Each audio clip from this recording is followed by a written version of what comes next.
Hi. അപ്പം നമുക്ക് ഇന്ന് പിള്ളേർക്ക് ചുമയ്ക്കും കഫക്കെട്ടിനും ഉപയോഗിക്കുന്ന ഒരു മരുന്നുണ്ടാക്കാം. അതിന് നമ്മൾ നല്ല പനിക്കൂർക്കയുടെ ഇല നല്ല കഴുകി വൃത്തിയാക്കി എടുത്തിട്ടുണ്ട്. അതുപോലെ തന്നെ അല്പം പനങ്കൽക്കണ്ട്, നമ്മുടെ നാട്ടിലേക്ക് കിട്ടുന്ന പനങ്കൽക്കണ്ട് ഇതുകൊണ്ട്. അപ്പോൾ നമുക്കടുത്ത് എന്താ ചെയ്യാൻ പോകുന്നത് നോക്കാം. പനിക്കൂർക്ക നമുക്ക് ഒന്ന് വാട്ടിയെടുക്കാം. ഇതിൻ്റെ കൂടെ തുളസിയും കൂടി ഇട്ട് വാട്ടുവാണെങ്കിൽ നല്ലതാണ്. ഇവിടെ തുളസി ഇല്ല, അതുകൊണ്ട് ഞാൻ പനിക്കൂർക്ക മാത്രം ഒന്ന് വാട്ടിയെടുക്കാം. കല്ല് ചൂടായില്ല, കല്ല് ചൂടായി. അന്നേരത്തേക്ക് നമുക്ക് ഇതിനകത്ത് പന ഇടാൻ വേണ്ടിയിട്ടുള്ള പനങ്കൽക്കണ്ട് പൊടിച്ചെടുക്കാം. തേൻ ഉപയോഗിച്ചും ആക്കാം, പക്ഷെ പനങ്കൽക്കണ്ടത്തിനാണ് കൂടുതൽ ഗുണം. കഫക്കെട്ട് മാറാനൊക്കെ പനങ്കൽക്കണ്ടാണ് ഉപയോഗിക്കുന്നത്. നമുക്ക് നല്ലോണം പൊടിച്ചെടുക്കാം.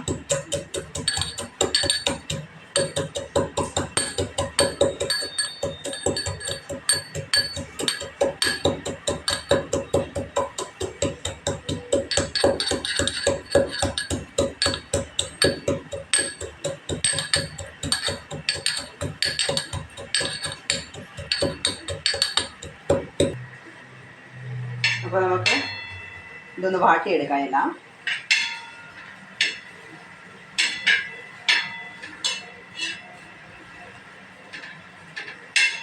വാട്ടി പിഴിയുമ്പോഴാണ് നമുക്ക് ഇതിൻ്റെ നല്ല നീര് കിട്ടത്തുള്ളൂ. വാട്ടാതെ പിഴിഞ്ഞതിൻ്റെ മുഴുവൻ നീര് കിട്ടത്തില്ല.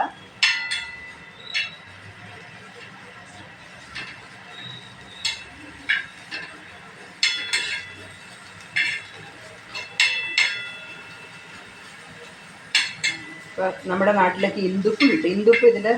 ഇന്ദുപ്പുണ്ടെങ്കിൽ ഇതിനൊന്ന് വെതറി കൊടുത്ത് ഇങ്ങനെ ഇതിൻ്റെ മണ്ടയ്ക്കൂടെ ഒന്ന് വെതറി കൊടുത്താൽ അത് നല്ലതാണ്. ഇവിടെ ഇന്ദുപ്പില്ല, അതുകൊണ്ട് ഞാൻ അത് ചെയ്യുന്നില്ല. അപ്പോൾ ഇത് നന്നായിട്ട് വാടിയിട്ടുണ്ട്. അപ്പോൾ നമ്മൾ വാട്ടിയെടുത്ത പനിക്കൂർക്ക ശകലം തണുത്തിട്ടുണ്ട്. തണുത്താലേ നമ്മുടെ കൈ കൊള്ളുക. അപ്പോൾ നമ്മൾ നല്ലോണം പിഴിഞ്ഞതിൻ്റെ നീരെടുക്കാം.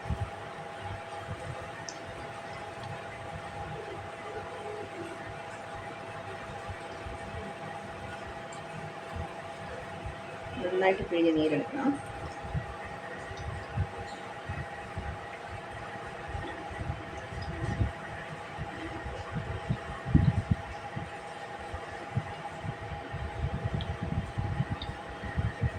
നമ്മൾ നീരെടുത്തിട്ടുണ്ട്. ഇനി ഇതിലേക്ക് നമുക്ക് നമ്മൾ നേരത്തെ പൊടിച്ച് വെച്ച പനക്കൽക്കണ്ട് അത് നല്ലോണം ചേർക്കുക.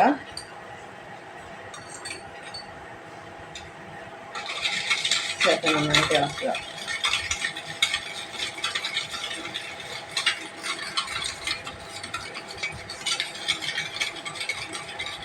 അപ്പോൾ ഇത്രയേ ഉള്ളൂ.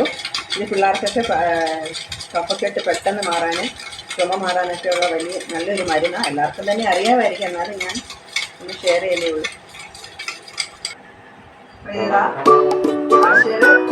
കുടിക്കാൻ